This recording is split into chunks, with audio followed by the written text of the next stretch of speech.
Hey everyone, this is Jada. I am going to be teaching you guys how to use the 3D Brain app. It's a great app for if you teach science or if you just love science, but it's good for learning the structure of the brain and the functions. When you open the 3D Brain app, you come to the home page, and on the home page you have down here the label of what you are currently looking at. Right now we're looking at the whole brain. And if you hit the structure button, you learn about whatever structure is written down here. And you can hit the info button, and that's where it's going to tell you about the function of the brain. And if you hit the label button, it will label everything. It will say, oh, this is a frontal lobe. And if you poke the search bar, you can search for any area of the brain, and it will show you where it is.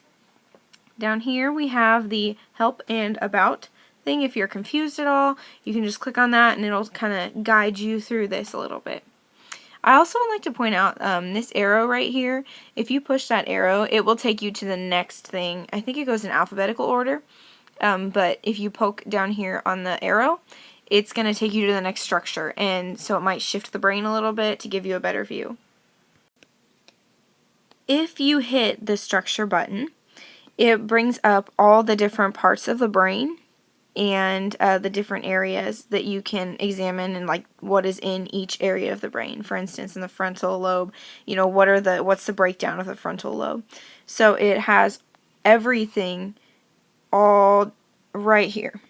Right here. All this stuff is stuff that you can click. It's interactive. So if you would like to learn about the amygdala, you just poke that and it will bring up all the information about the amygdala. So let's say you did select the amygdala.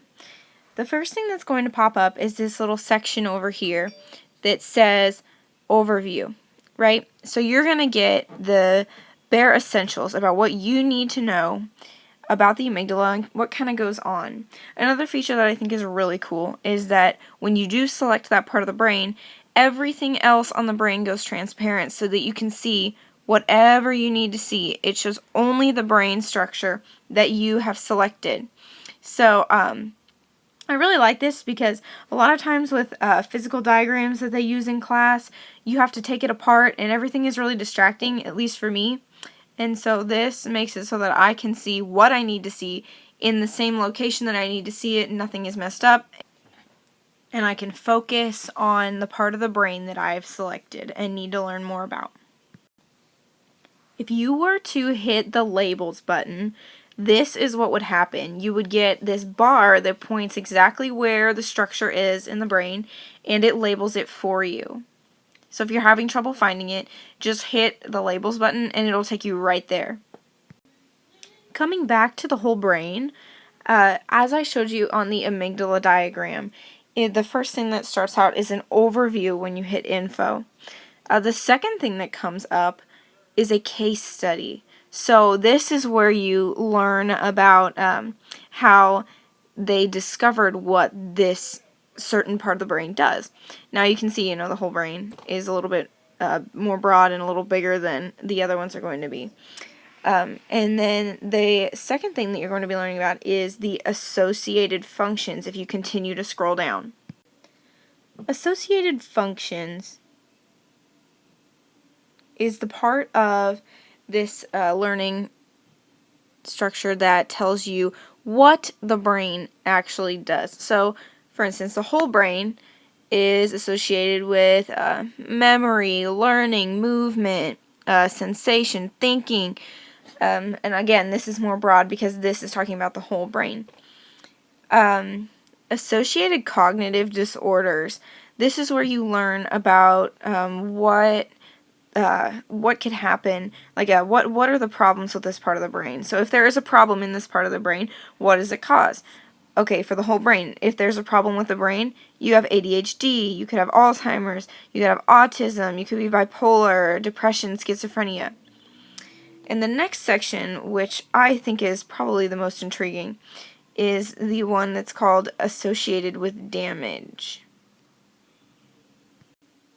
So associated with damage, what will happen if you injure this part of your brain, if this part of the brain experiences trauma. So here it talks about it could damage, your attention, your emotions, language, learning, memory, movement, perception, and sensation. All these things are things that could be caused by having damage to that certain part of the brain. The next section is called substructures. This is obviously very long because this is, the whole brain again. Substructures include all these things that are in the brain. The next section is research reviews, and it just includes different places where they got some of their information.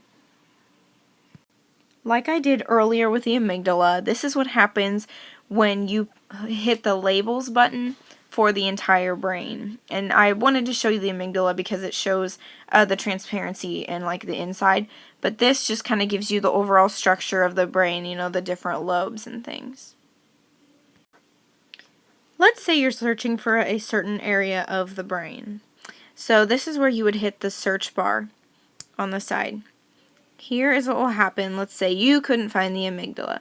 So here pops up all the different things. Here's the general overview of the amygdala is going to be right here. But if you just want everything that we were looking at earlier, you just hit the amygdala up here. But also, if you're looking for the specific thing like the overview or the case study or associated damage, you would hit one of these. If you still need help, you can hit the About button in the bottom corner that we looked at earlier, and it'll tell you basically everything I just told you about, what structures means, the info, labels, and search, and what you can do with those different features in this app. Something that really sets this app apart, in my opinion, is the way that you can view this brain. So you're not just stuck with one view. So when you originally pull up the brain, you have this view of it. It's a side view. But let's say you wanted to know how it looks from the top. If you spin it, it's completely interactive. If you spin it, you can get this top view of the brain and see how far back the frontal lobe goes. Or if you need a view from near the front, you can spin it as far as you need to look to see exactly where the frontal lobe stops and starts, or how far back it goes underneath. If you want to know how deep the frontal lobe goes, you can turn it on one side and it's transparent, so you can see exactly where it stops inside the brain. Also, if you want to know what it looks like from underneath, you can spin the brain upside down. You see you have the cerebellum over here, and you can see just how much of the frontal lobe you see from the bottom of the brain. Something else that I think is neat is for these internal structures that you have, like this, for instance.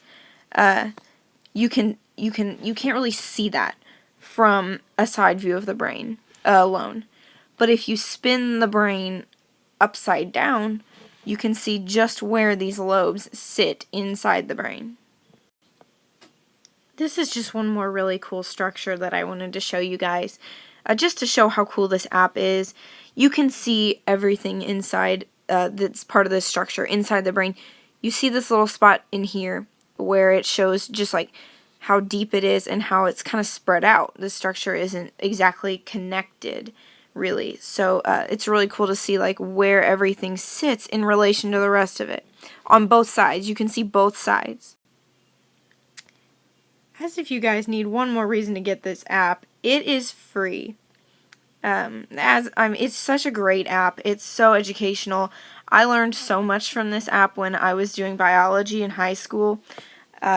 It was so interesting to me, and I just really loved it, and how it was just interactive, and how you could find out the disorders and the damage, and it really helped me kind of find my passion for science.